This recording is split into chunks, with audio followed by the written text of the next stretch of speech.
I'm Emma. I landed my first real job as an accountant at D&M Construction right out of college. My desk was buried in the back corner of the office, a tiny space crammed with piles of invoices and contract agreements. It wasn't glamorous, but it was mine. It was during one of those late evenings when I first met Michael. I was wrestling with an especially stubborn printer that decided to jam when he walked by. He was the new head of the project department, and he had that sort of aura that turned heads, a confident stride and a sharp suit. "Need a hand?" he asked, noticing my battle with the paper tray. I looked up, slightly embarrassed. "Yeah, this thing hates me." Michael chuckled and stepped closer, his hands skillfully navigating the guts of the printer. "These machines have a mind of their own." "Thanks," I sighed as he pulled out a crumpled sheet of paper. "I'm Emma, by the way." "Michael, I've seen you around. You're the one making all the numbers work, right?" He flashed a grin that made me forget about the printer for a moment. We continued to see more of each other, and our casual meetings started to feel like the best parts of my day. Michael was easy to be around, charming, yes, but also genuinely interested in what I had to say. One Friday, as we were leaving the office together, Michael stopped me by the elevator. "Emma, would you like to go out tomorrow? Maybe see a movie or grab some dinner?" A few months into our dating, Michael decided it was time I met his parents. He still lived with them in a small, cozy apartment cluttered with family photos and keepsakes. The anticipation of meeting them was nerve-wracking, not just because they were his parents, but also because I knew they held traditional views about success and roles within a family. As we stepped into the apartment, the smell of homemade food welcomed us. Michael introduced me with a proud smile. "Mom, Dad, this is Emma, the woman I told you about." His mother, Linda, scrutinized me from head to toe, then offered a stiff smile as she shook my hand. "So, Emma, where do you work?" she asked, her voice laced with curiosity, but somehow sharp. "I'm an accountant at D&M Construction," I replied, trying to sound confident. "An accountant, huh?" His father, George, chimed in, leaning back in his chair. "Well, our Michael is the head of new projects.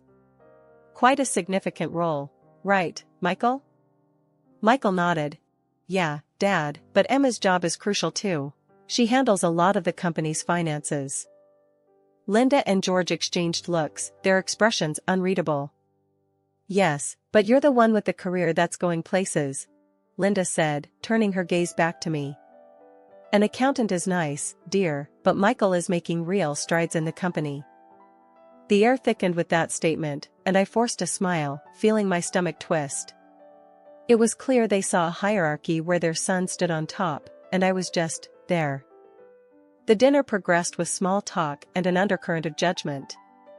I could tell they were assessing my every word, my every move, to see if I measured up to their expectations for their son. Not long after that uncomfortable dinner, Michael popped the question in our favorite park. It was surreal. There he was, down on one knee, with the most earnest look in his eyes. My joy was palpable. "Yes, Michael, yes." As we started planning our life together, the bubble of our engagement was pricked by the reality of his parents' influence. One evening, while Michael was helping his mom with dishes after another dinner at their place, Linda pulled me aside. "Emma, dear," she began, her voice low and serious, "Michael has a promising future. And with such a future, we just think it's wise to organize things properly." "What do you mean, organize?" "A prenuptial agreement, dear. It's just practical," she explained, her tone implying that it was a foregone conclusion. The word hit me like a ton of bricks. "Prenup? Are you suggesting I might go after Michael's money?" "It's not personal, dear. It's precautionary," she answered, her voice soft but firm. When Michael and I were finally alone in the car, I couldn't keep it in anymore. "Michael, your mom wants us to sign a prenup." He didn't seem surprised. "Yeah, she mentioned it to me too. It's just a safety net." He tried to reassure me, reaching out for my hand. I pulled away, feeling betrayed. "Feels more like a trap, Michael." He looked hurt. "It's not a trap. It's just how my family handles things. They want to protect what we're building. The rest of the ride was silent, each of us lost in our thoughts. At home, Michael brought out the prenup papers. They lay on our kitchen table, like an uninvited guest. "Look, Emma, it's straightforward. We'll both be protected," he said, attempting to bridge the gap between us. I leafed through the document, each clause tightening the knot in my stomach. "This doesn't protect us, Michael. It protects you from me. We can change anything you're not comfortable with," he offered, but his voice lacked conviction. We spent the next few hours going over every line, negotiating terms that felt less like a betrayal. It was tough, arguing over hypotheticals that felt like they could tear us apart. But by the end of the night, we forged something that looked less like his parents' will and more like a mutual agreement. Adjusting to married life in our little rented apartment came with its own set of joys and challenges. At first, everything felt new and exciting, even the mundane tasks of setting up home and figuring out who does what. Michael and I fell into a comfortable routine, filled with small celebrations of our new life together. At work, I kept on with my accounting duties, just another face among many in a large company. But things started to shift when, a year into our marriage, my boss, Mr. Thompson, called me into his office. He was a man of few words, and even fewer smiles. "Emma, you've been pulling some impressive numbers. I see potential in you," he said, his voice gruff, but not unkind. I was taken aback, unsure of what this meant. "Thank you, Mr. Thompson. I appreciate your confidence in me." "It's not just confidence," he continued, shuffling papers on his desk as if looking for evidence of my hard work. "It's fact. I'm promoting you to chief accountant." The promotion came as a shock, but it was a welcome one. I couldn't wait to share the news with Michael, thinking he'd be thrilled. When I told him over dinner, his reaction was mixed, a smile, yes, but there was a hesitation in his eyes. "That's great, babe. Really? Chief accountant, huh?" he said, trying to keep his voice upbeat. "Yeah, can you believe it?" I replied, excitement bubbling in my chest. Sure. It's just, you'll be making more now, right? A lot more than me," he added, his tone shifting slightly. I reached across the table, squeezing his hand. "Hey, this is good for us, for our future. It's our success, not just mine." Michael nodded, but his smile didn't quite reach his eyes. "Yeah, of course. Just don't go bragging to my folks, okay? They still think I'm the high flyer in the family." I agreed, not wanting to cause any family tensions. "Your secret's safe with me," I assured him with a light laugh, trying to keep the atmosphere easy. But as the months rolled by and my responsibilities increased, so did the gap between Michael's perception of our careers and the reality. Another year passed, and another promotion landed on my lap, this time to financial director. The gap in our incomes widened, and Michael's jokes about my rich wife became more frequent, each one stinging a bit more than the last. One evening, I overheard Michael on the phone with his mother. No, Emma's just the same, still crunching numbers. Yeah, she likes it well enough." I stood frozen outside the room, the words hitting harder than expected. He hadn't told them about either of my promotions. I confronted him about it later that night. "Why haven't you told your parents about my job? About how well I'm doing?" I asked, feeling both hurt and angry. Michael sighed, rubbing the back of his neck. "Look, Emma, it's complicated. Dad, he's got these old-fashioned ideas about success and who provides in the family." I knew he was right about his parents, but it didn't make the deception easier to swallow. "We're supposed to be a team, Michael. It feels like you're ashamed of what I've achieved." The conversation lingered in the air, unresolved. We were a team, but at that moment, it felt like we were playing on different fields. I knew I had to be understanding, but part of me also needed Michael to step up and own our reality, not just the one his parents wanted to see. Living with Michael had its ups and downs, but what really started to wear on me was the financial strain caused by his parents' constant demands for money. Before we got married, Michael lived with them and took care of all their expenses. Now that we were on our own, I had hoped that would change, but old habits die hard. One evening, as I was sorting through our monthly bills, I noticed that the numbers just weren't adding up. We seemed to be bleeding money faster than I could account for. "Michael, we need to talk about our finances," I said as he walked in from work, looking tired. "What's up?" he asked, dropping his bag by the door and sinking into the couch with a sigh. "It's about the money going out every month. I'm paying all the bills and the rent, and it's starting to add up. Aren't you contributing to any of these?" I asked, trying to keep my tone even but feeling my frustration bubble. Michael rubbed his temples and sighed. "Look, I've been helping my folks out a lot lately. They've had some extra expenses, and, well, I can't just leave them hanging." "But that's all your money going to them. What about us? Our future?" I pressed, needing him to see the full picture. I know. It's just temporary. Things will stabilize," he reassured me, but his voice lacked conviction. "This temporary seems to be stretching indefinitely, Michael. Your mom even tells people that you're the one supporting me, and that's far from the truth," I countered, feeling the sting of each word. Michael looked away, the weight of the situation sinking in. "I'm sorry, Emma. I owe them a lot. They raised me, and it feels wrong to turn them away when they need help." "But at what cost?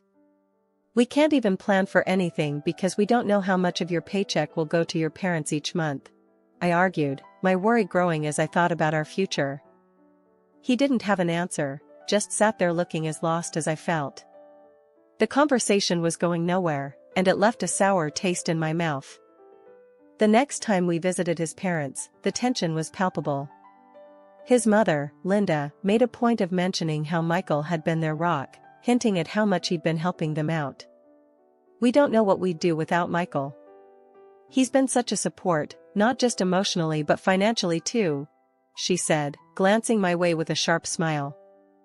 As days turned into weeks with no change, I began to wonder if we'd ever find our way out of this mess, or if the weight of his obligations to his parents would always overshadow our plans and dreams. As time marched on, the idea of buying our own place started to seem more like a necessity than a luxury. I broached the subject with Michael one night while we were cleaning up after dinner.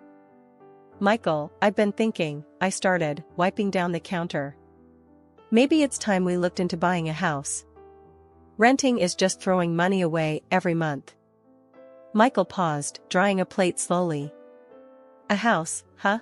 Yeah, that sounds great, but do we have enough for a down payment?" "I've been saving up on the side. I think we might just have enough to get us through the door, if we tighten our belts a bit more," I replied, hopeful. He put the plate down and leaned against the counter. "That's incredible, Em. I didn't know you had that much set aside." "Well, I wanted it to be a surprise. But here's the thing," I continued, bracing myself for his reaction. "The down payment will mostly be from my savings. I mean, I want this to be our home, equally ours, but on paper, it'll look a bit lopsided." Michael's face fell slightly, and he nodded. "I get it. Your money, your rules. I just wish I could chip in more." "It's not about rules, Michael. It's our home. But legally, I think it would make sense to have the house under my name, just for now," I explained, trying to keep the conversation light but firm. Michael sighed, scratching his head. "Yeah, I guess that makes sense. As long as we're together in this, that's what counts, right?" "Exactly, we're in this together," I reassured him, reaching out to squeeze his hand. We started house hunting that weekend, and it didn't take long before we found a small, charming place that felt just right. Once the house was officially ours, I took on the mortgage payments, and we moved in. It felt like a fresh start, a real part of our future taking shape. But old habits and secrets don't just stay behind, especially not Michael's tendency to shield his parents from our reality. One evening, I overheard Michael on the phone in our new study. "No, Mom, the house is great. Yeah, Emma's really done well for herself. I'm keeping up, don't worry," he said, his voice low. When he came out, I confronted him. "Why do you keep doing that? making it sound like I'm the one pulling all the weight.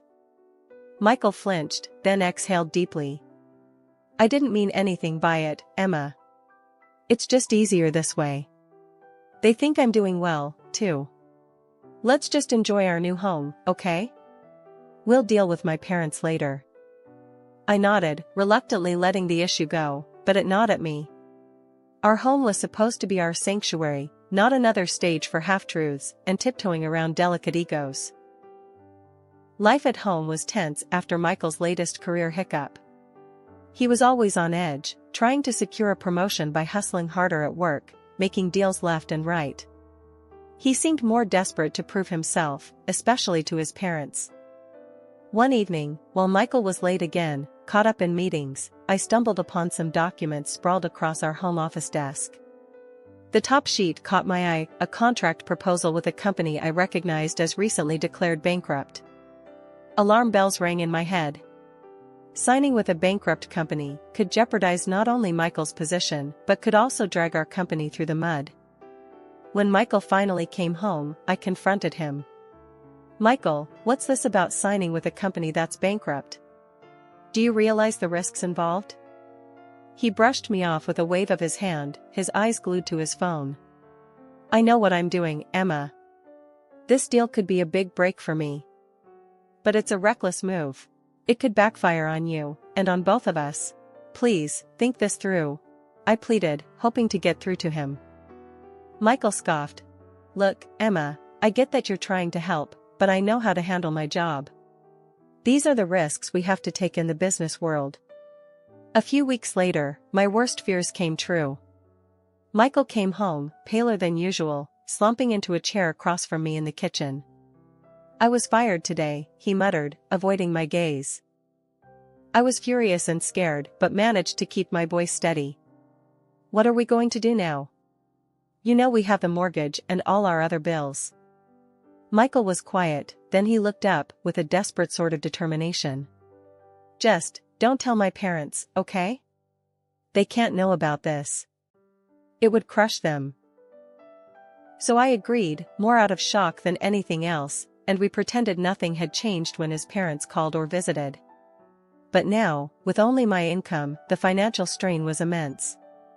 I handled our expenses alone, feeling the burden of each bill. One day, Michael came to me, hesitant. Emma, I need to ask you for something. It's about my parents, they need some financial help again. Could we? I cut him off, unable to hide my frustration. You want me to give more money to your parents now?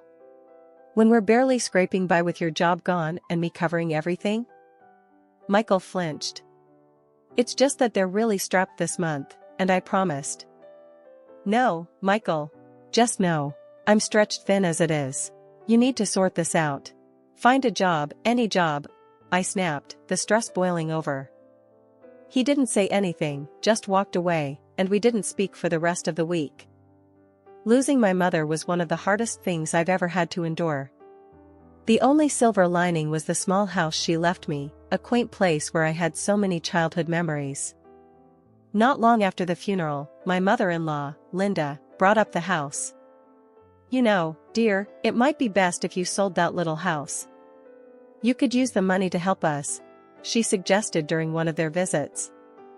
I was stunned by her audacity.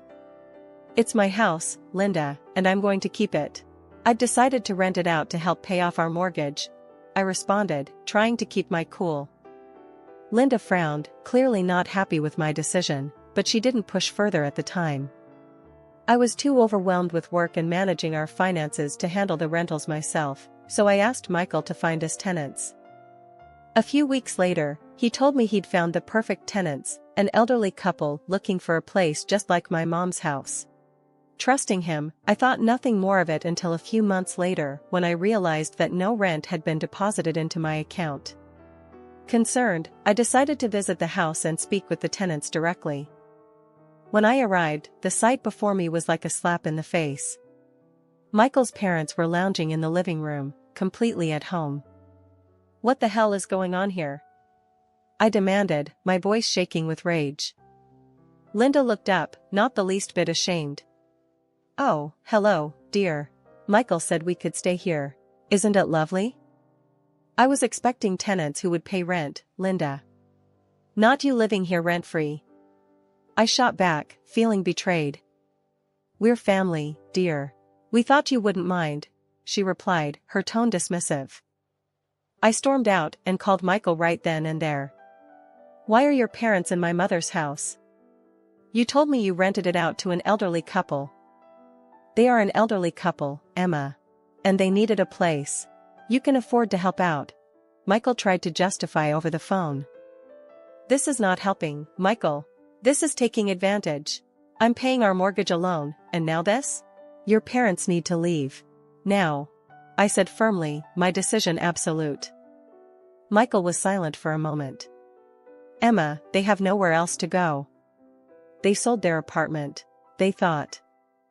I don't care what they thought. They have until the end of the week to move out. I cut him off, too angry to care about anything else. The conversation ended badly, with Michael pleading and me standing my ground. When I confronted his parents again, telling them they needed to leave, Linda lashed out. You can't do this to us, Emma. We're family. Where's your heart? She cried out, her words bitter and cold. My heart is trying to keep my head above water, Linda. You need to leave. I replied, my voice firm, despite the tremor I felt inside.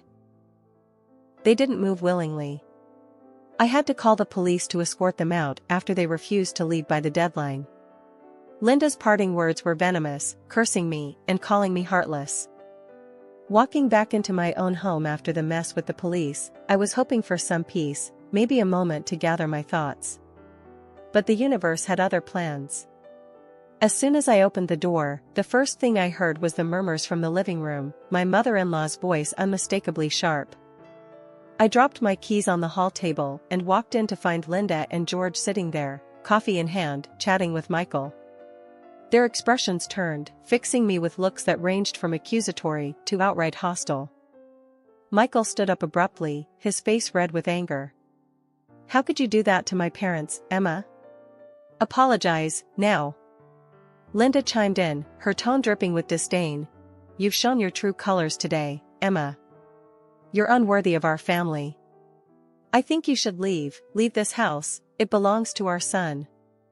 And as if to twist the knife a bit deeper, she added, remember the prenup. You won't get a thing from us, and Michael will have the house. I stared at them, the absurdity of the situation almost laughable. Michael nodded along with his mother's words, a smug look on his face. That's right, Emma. You're my wife, you should listen to me, obey me. If you don't, I'll leave you. And good luck without the alimony. I laughed. You think I want anything from you, Michael? I agree to the divorce. In fact, I welcome it. Michael's face went pale, his confident stance faltering. I was just. That was just a joke. Come on, Emma. But I was done. Turning to his parents, I laid it all out. Michael has been unemployed for over a year now. He lives off my earnings, in my house. I made the down payment, I pay the mortgage. Legally and otherwise, this house is mine. The color drained from Linda's face as she turned to Michael, who could only lower his head in shame, muttering, It's true. I want all of you out of my house. Now. And don't come back, I said, my voice steady but my whole body shaking with the intensity of the moment. They were indignant, of course. Linda started to argue, but I was firm. Leave now, or I call the police again. I heard Linda demanding Michael pay for a hotel, his quiet, defeated voice responding. I don't have any money, Mom. Once they were gone, the weight of the confrontation hit me. I turned to Michael, who still seemed stunned by how things had turned out. You should leave too, Michael. I'll send your things. That night, he left, and the silence of the house was both eerie and soothing. The divorce proceedings were straightforward. Michael didn't contest anything, perhaps out of guilt, perhaps out of resignation, perhaps out of the lack of money for a good lawyer. Now, living alone, I've regained a sense of peace and control. I rent out my mother's house, which helps cover the mortgage, and every decision from the groceries I buy to the color I paint the walls, is mine alone. At night, I sit in the living room, the same room that once hosted so many painful confrontations, and I feel a deep sense of relief. I'm free. Free from the deceit, free from the control, and most importantly, free to build my life the way I see fit.